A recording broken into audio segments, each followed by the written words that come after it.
Hi, everybody. I'm Mace, your host of the Mad Mortgage Show, your source for no BS, in-depth mortgage discussion. Today, we're joined by the top brass of marketing, I think, from Ellie Mae. We have Erica Bigley, the VP of Communications and Branding, and Jonas Moe, the SVP of Marketing. Did I get all that right? You got all that right. Yeah, well done. Well, thank you guys for joining us today. This was, I think we're all sailing through some uncharted waters. So I did want to kind of address that, we didn't ever intend on doing a virtual interview, but I think we're all having to do some shit we didn't normally do. So it's kind of like Ellie Mae didn't really want to do a virtual experience, I'm sure. It wasn't top of our list. Well, before we get into the actual experience, how are things day to day at Ellie Mae right now? Is it business as usual? Well, Mace, nothing's usual right now, but as a company, we're adapting well. I think what this has shown us is that we've had to flex a muscle that maybe we didn't know we had. A lot of our workforce is already mobile. So we had about 40% of our workforce that had already adapted to being mobile, and we were leveraging tools and technology like Zoom to make that happen. But taking your whole workforce and distributing them to these home offices has shown us what we can do, what we need to improve. But overall, it's actually been, if there's any bright spot in all this craziness, it's been the fact that we adapted really well to being a mobile culture. And folks are getting their feet underneath them, and there are folks that are thriving.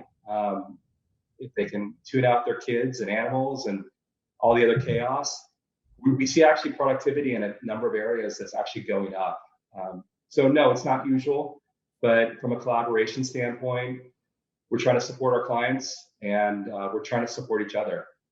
I think one of the things I'm most proud of is what we're doing around communications. And I'll let Erica handle that, but I'm really proud of kind of what we've done from keeping our employees and customers in the loop. We're not perfect, and this isn't easy, but we've I think done a really good job of making sure that we're letting folks know kind of what our plans are, what our pandemic response is, and how we handle that. Yeah. Well, do you want to touch on the communications aspect? Just full disclosure, everybody, she is at home in a playroom, so there might be a baby on this call sometime. Thankfully, there are no babies anymore, but they are 10 and 11. And sometimes the husband acts like a baby. And there's two dogs wandering around as well. So just like Jonas's house, it is quite the menagerie at the moment. But yeah, I think to Jonas's point, I think we did a great job with the security team and the facilities team and our business continuity team of doing test runs before. So we do tabletop scenarios. We do them twice a year. We've done them on things like having an active shooter on our campus. We've had a chemical waste spill on the highway. But actually, just 2 months ago, we tested our pandemic and business continuity with a flu outbreak.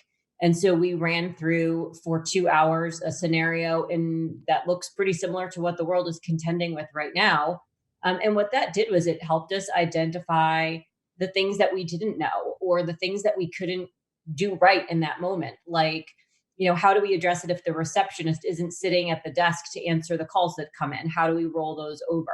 How do we contend with people remote trying to access their benefits guidelines and brochures for how to get help? How do they report things that are going on in their household?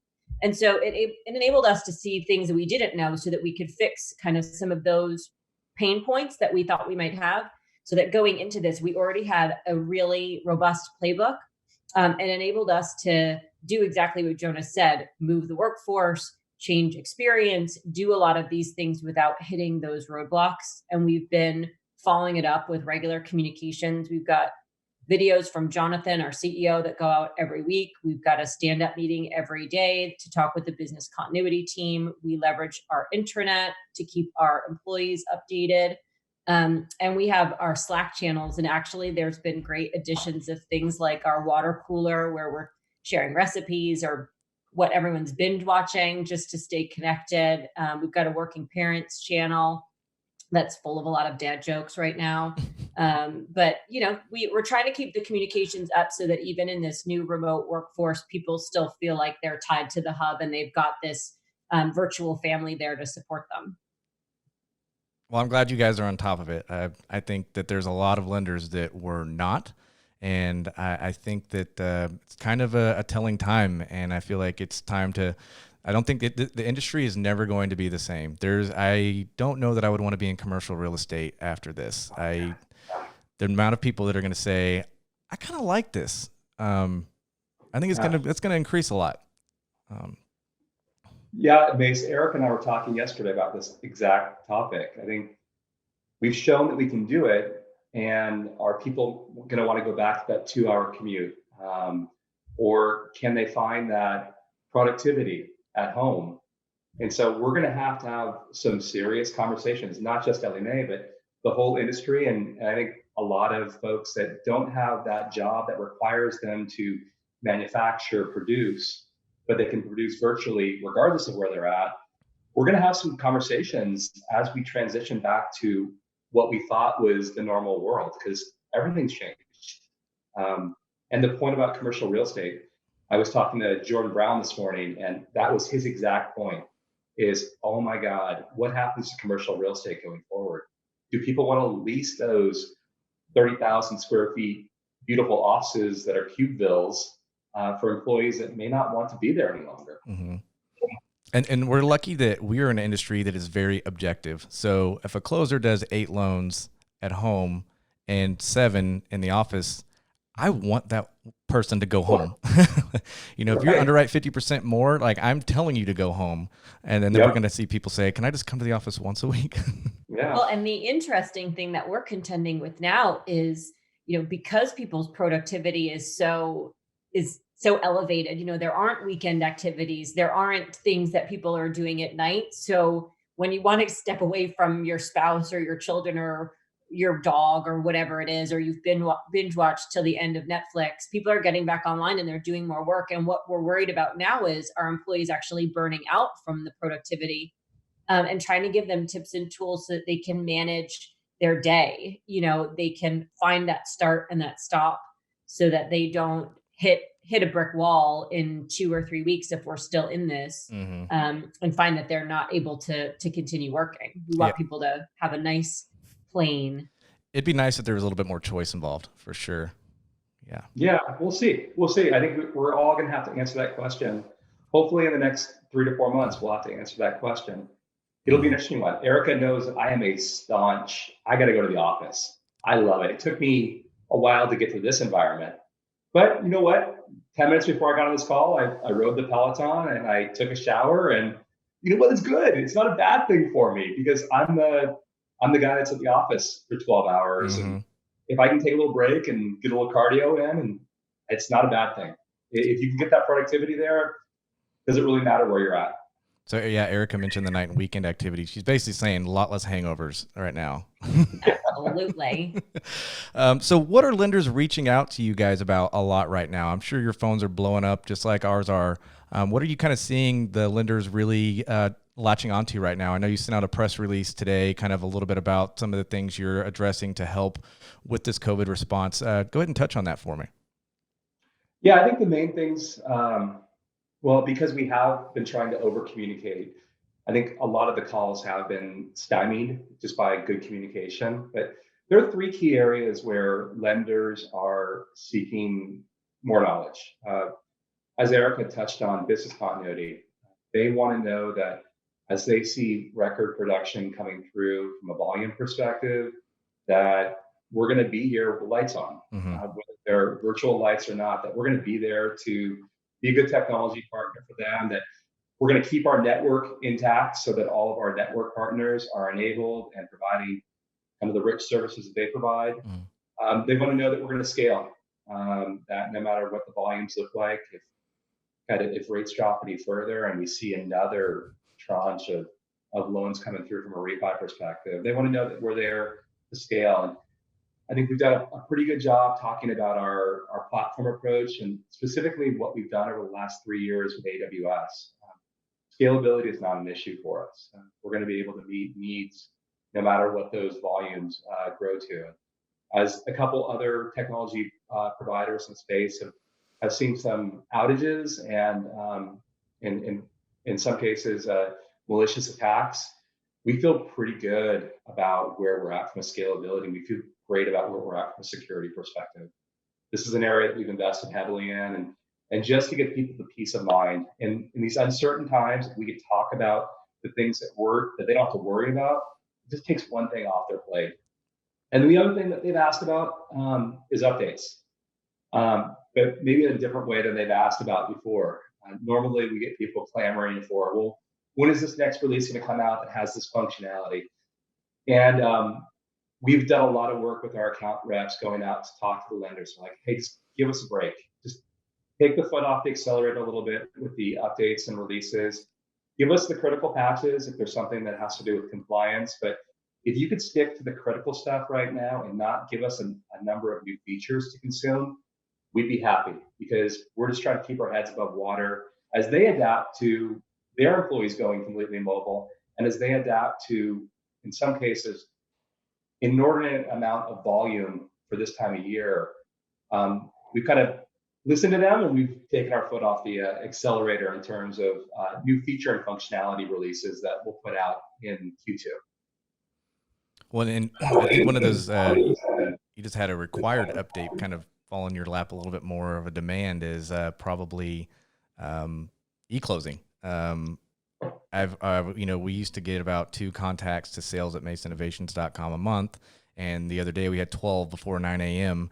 And it's the lenders are scrambling. And I want to make sure that, so we're partnering with Notarize. I think we're going to be having some communication about that further. But, I'd say 9 out of 10 lenders we talk to, it's a really tough conversation because we have to tell them, hey, typically this is a 30-day process, and now every lender wants it yesterday.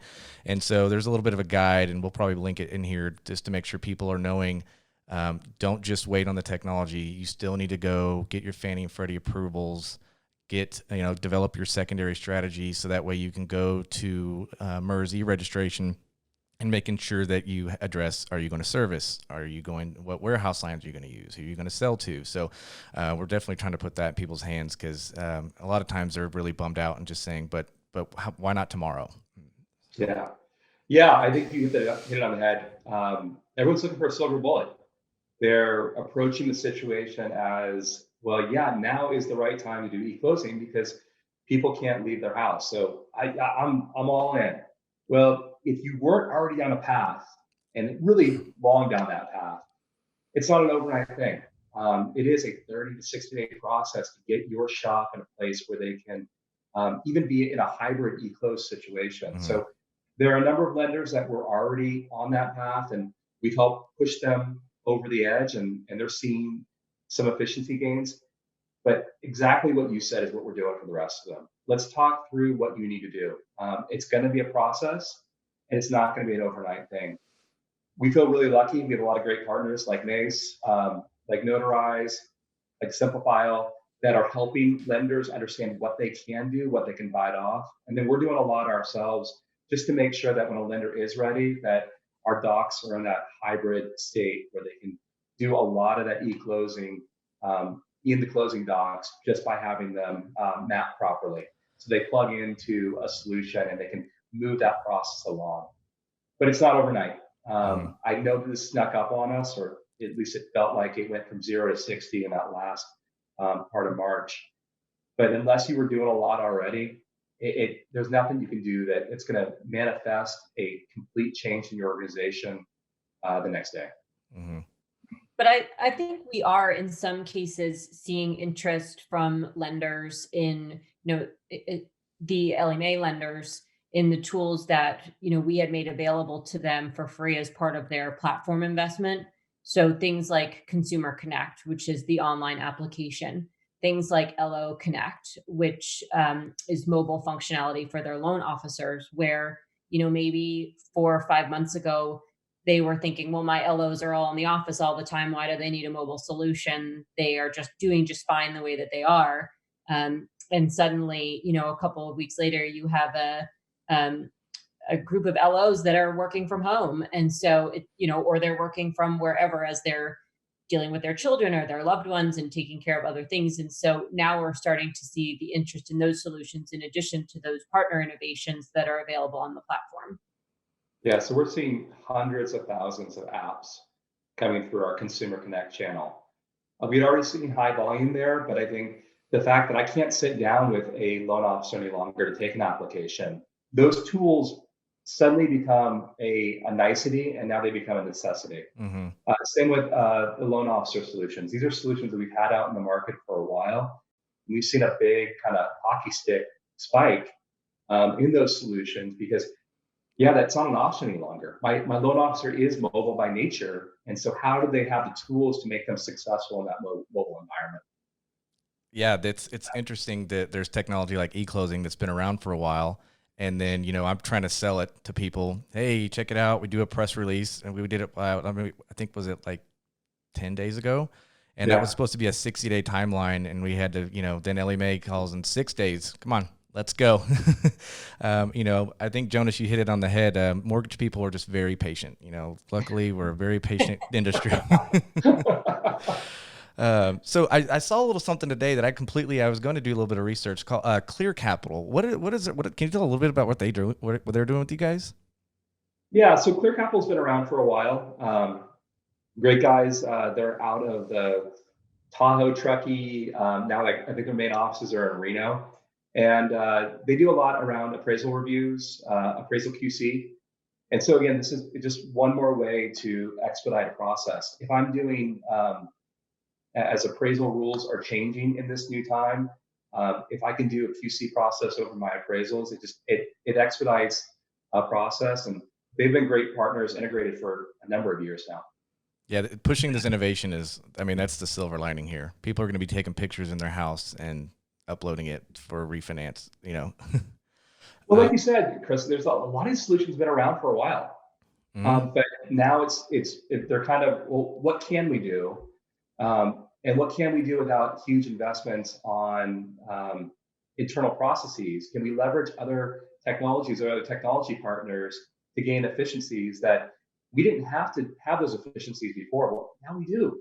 There's no one scheduling an actual appraisal to come in and take pictures of your house. Like, you got to adapt. If you don't adapt in this environment, you're going to be hard pressed to provide the service to the customers and process loans. I mean, hell, I was embarrassed because I was like, what is this company? I consider myself a mortgage technology wizard, and not so much. So yeah, everybody's figuring out and learning and diving and forcing ourselves to dive in there a little bit. Absolutely. So you guys released some really cool data. I don't even want to steal your limelight. Do you want to talk about some of this millennial data you released? Was it yesterday, the day before?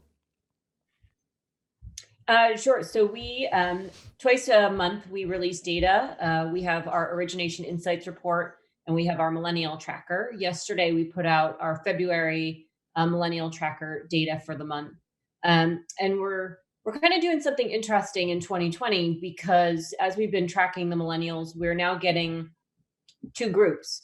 We've got our older millennials that are your 30 to 39-year-olds, and then we have our younger generation millennials. I'm really glad I get to finally be called older because I am a millennial. Well, when you're like me and Jonas, you can be, we've got the gray hair or hair, I guess. And hey, that was a shot at me, Jonas. No, it was both of us. Jonas, trust me. Yeah. But what we're seeing now is a large jump in the number of older millennials that are taking advantage of the refi opportunity right now. Our OIR data has been showing about a doubling in refis between February and March. And we're seeing that the older millennials are now taking advantage of that refi opportunity. We had 41% of older millennials doing refis and 58% doing purchases. That's versus the younger millennials. Their refi rate was 18%. Usually that rate differs by about 10%, but we're seeing about a 30% jump there. So that means, you've got your older millennials who purchased homes, whether a year ago, 3 years ago, whatever it is. And they're in a position right now to capitalize on those low interest rates and reduce their payments. As there's uncertainty with what's going on with the economy, if there's a chance to take advantage and get your payment down so that you have more free cash flow during the month, we're seeing that happen. And so we expect that that will continue for the foreseeable future as interest rates stay as low as they are. Mm-hmm. Well, this was something interesting to me. I kind of went and used your that data to go get a little bit more here. A year ago, older millennials average credit score was 727. Now it's 739, and the youngers were 716 to 723. I also thought it was interesting. The time to close based on age group was interesting because I looked at all of your data on the Ellie Mae Insights, and it was about 43 days. But then the older millennials were 42, but a year ago they were 48. And then the younger millennials are at 39 days to close, and the year ago they were 45. So part of me thinks, well, maybe they just have less documentation. Maybe they're utilizing more of the form-free type things. I think it's pretty interesting to see that, on the refinances alone, 36 to 38 to 40. That's the difference, younger, older, and then the whole pot. Yeah, and I think what you're seeing too in terms of, from the Ellie Mae data, the time to close, it's the lender's use of technology that continues to drive those numbers down versus the industry average, which it tends to be, 7 to 10, sometimes 14 days longer than that. And also just the volume. You're looking at volume numbers coming out of seasonality around the holiday season and getting back into the purchase refi market that takes us into the spring and the busier summer. So in some cases, the time to close shifts based on what the lender volume is. Mm-hmm. Yeah, lender to lender, and I'm seeing that 82% LTV for older millennials now versus 85 last year, and then younger 87 to 89. We're just seeing more and more higher qualified millennials, which is I'm impressed with. It shows us that market's getting strong. We're interested to see how this average credit score is 1 year from now, though. Yeah, absolutely. I think, the next couple of months will paint a really interesting picture in terms of where we see, the market share go between refi and purchase, and where we see the volume in terms of, demographics. Well, we'll also have to look out for whether we start to see refi cash out. I think our refis have been rate driven, and this is regardless of age demographic. But I think there's some indicators that we'll have to look at the health of the market. And if we see more cash out refis, I think that's going to show kind of where people are at financially or stress wise. Mm-hmm. Do you know much about what they're talking about postponing and I didn't read much into it. So if you don't know, I didn't prep anybody for this kind of question, but they're thinking about delaying any negative impacts to credit for a few months. Yeah, I don't know enough to speak to it. I read the same thing. I'd like to dig a little deeper into what the implications are. Jonas is saying, don't make me say something that gets me in trouble when they release this. Right.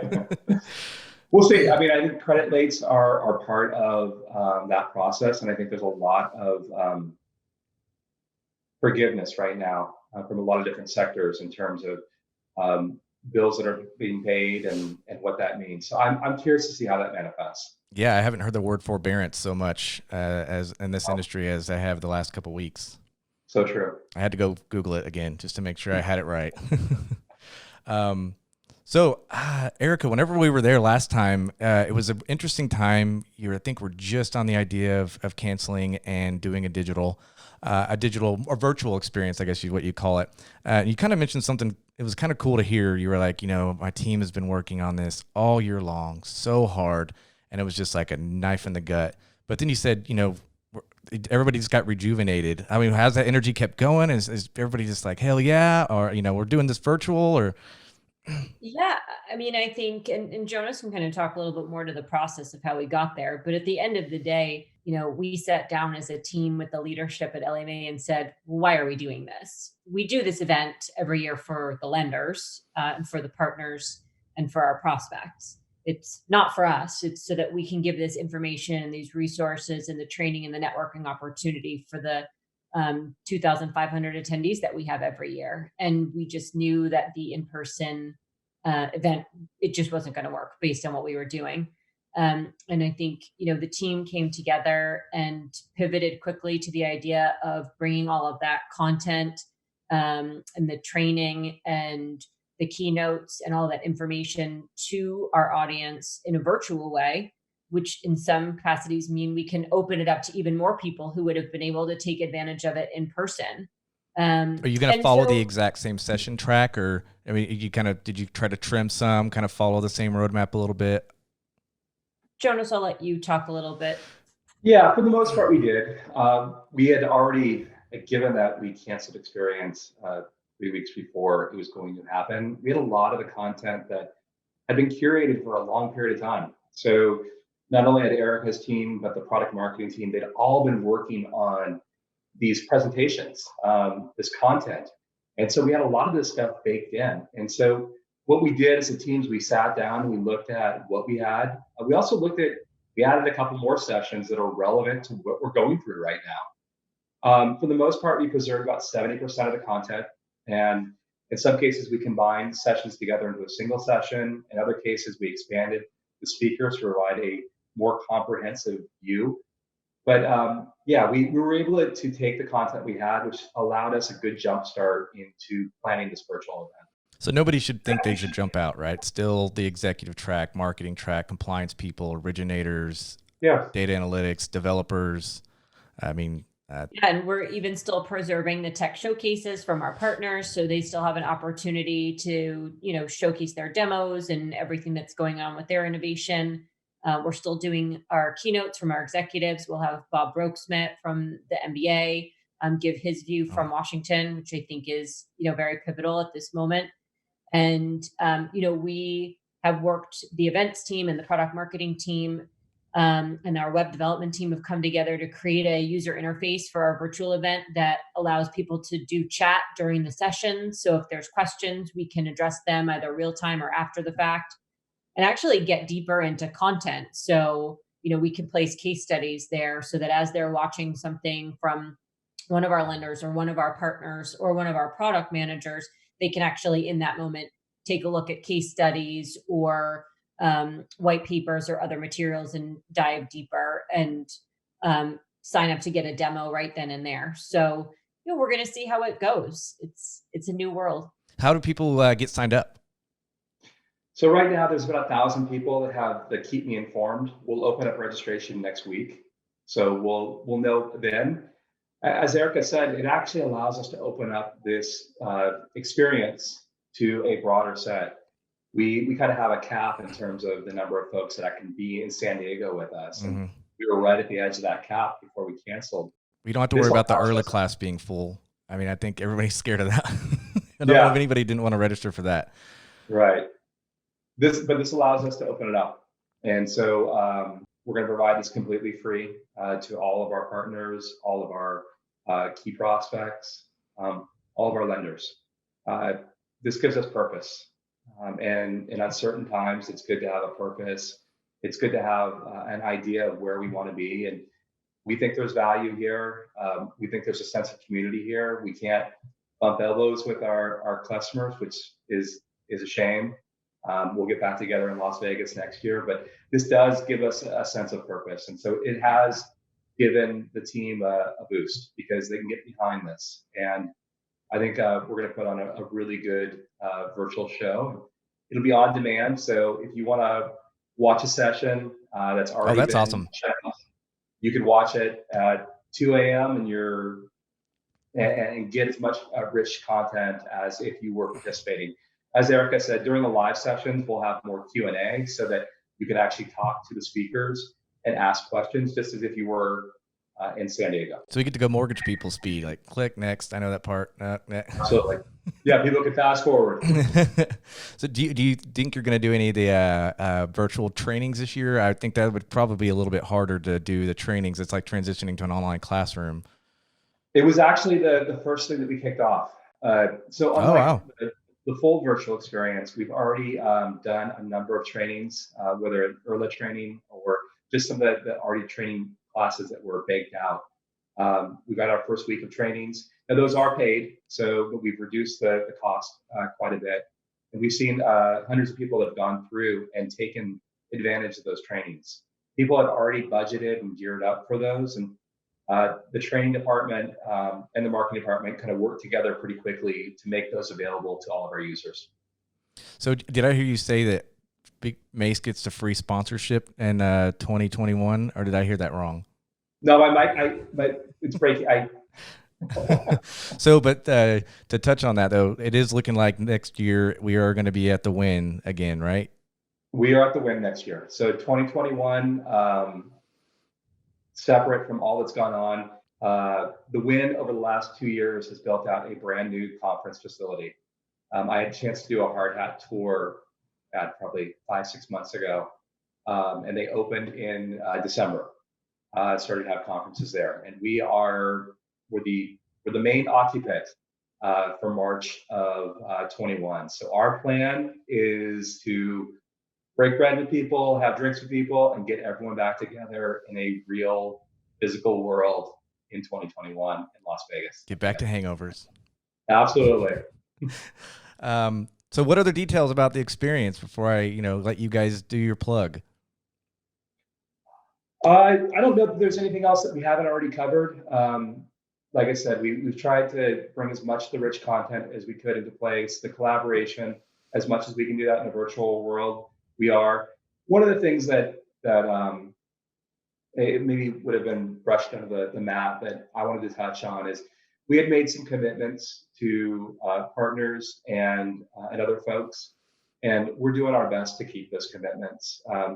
There's an organization that we partnered with from an Ellie Mae Cares perspective called Operation Gratitude, and we're actually going to fulfill that obligation to that charity. And this is a charity that packages welcome home kits for soldiers serving overseas that come home to open houses or come home to houses that are empty. And so things like that, we want to make sure that we hold up our end of the bargain. There are a lot of folks that we want to make sure that we're good partners with. And so we're doing a lot of that. It may take a little time to execute, but we're gonna hold true on the commitments that we made by being in San Diego and being a good partner to that community. Any way we can help with that, or anybody else who wants to help? Let me think about that. I hadn't really thought about that. We've as a company, we've tried to mobilize. As Erica said earlier, we had our kind of pandemic response, and so we had bought thousands of masks and thousands of latex gloves. We bought crates worth of Purell and wipes, hand sanitizing wipes. And so we're also looking to donate that to our local community. So we've reached out to local schools and hospitals. Lynn Lamb, who's the head of our IT department, our SVP of IT, she actually personally drove down, 500 masks and thousands of latex gloves to a hospital in Santa Clara that was running short of supplies because of what they're dealing with. So let me think about that. Yeah. We need to talk to my wife. Anytime I offer to give money, I want this, let me think about it response. All right. Deal. All right. Well, thank you guys both for joining. It's been a pleasure. Now is when I leave you with, your 1 minute to plug anything you want about Ellie Mae. Go ahead, Erica. So I think everyone should just keep visiting elliemae.com. We've got all of our information there about the virtual experience, which launches. It will be live on April 20th. It will be, the content will be available through the end of May. We also have all of our links to resources similar to what we were talking about earlier with Notarize and Clear Capital and others in terms of what we're doing to help lenders as they contend with the changes, whether it's notarization, it's appraisal, it's e-closing. So if you check out the main page of elliemae.com, all that information is front and center. Sounds good. We didn't have a single baby, siren, or dog bark. Or in Jonas's case, a chicken. No, we're all good. All right. We need to do this 3 months from now so we can have chicken and dog updates. Looking forward to it. Thank you guys so much. I'll give you the social distancing virtual dab here. Y'all have a good one. All right, Chris. Thank you. Thanks, Chris. Thanks, guys. That was good. That was really good.